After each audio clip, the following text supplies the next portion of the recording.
After the Soviet-Russian Red Army invaded Georgia and the Bolsheviks took over the country early in 1921, the Parliament of the Democratic Republic of Georgia decided the government went to exile and continued to function as the National Government of Georgia (NGG). History. Exile to France. After the war with the Soviets was irreversibly lost, the Constituent Assembly of Georgia, chaired by Carlos Ghidze, voted at the last session held in Batumi on 18 March 1921, the exile of Georgian Social Democratic Party government chaired by Georgian.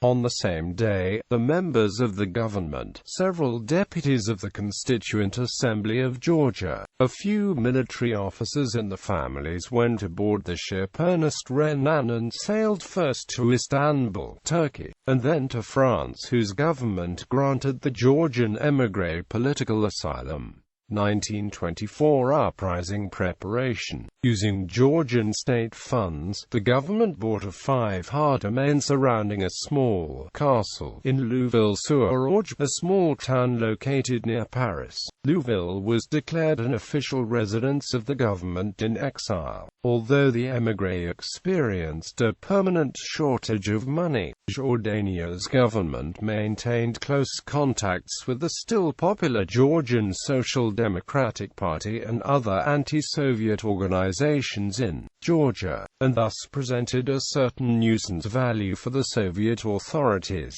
The NGG encouraged and helped the Committee for Independence of Georgia, an inter-party bloc in Georgia, in its struggle against the Bolshevik regime, which culminated in the 1924 August uprising. Prior to the revolt, Noam Meriki, the Minister of Agriculture in exile, by Kvishvili, the former mayor of Tbilisi, and Valiko Jugheli, the former commander of the People's Guard, secretly returned to Georgia, but were arrested and shortly executed by the Soviet secret police.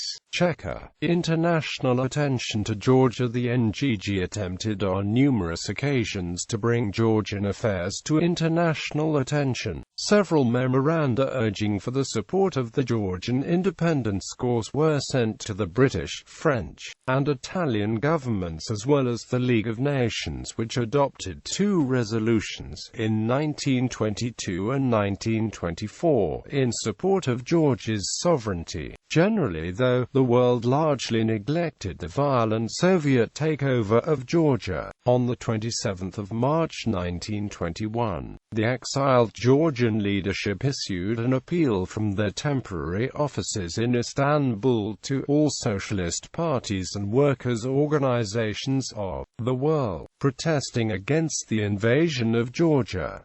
The appeal went unheeded, though, beyond passionate editorials in some Western newspapers and calls for action from such Georgian sympathizers as Sir Oliver Wardrow. The international response to the events in Georgia was silence.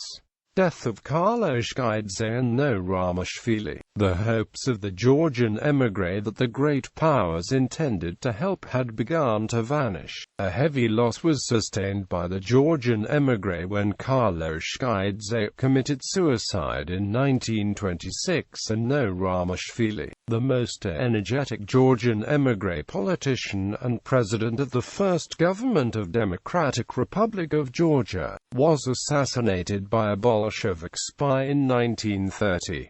Soviet penetration of Georgian emigration. The Soviet intelligence managed to heavily penetrate into the exiled government structures due largely to Lavrenti Beria's personal intelligence network, both before and after the Second World War. Politics.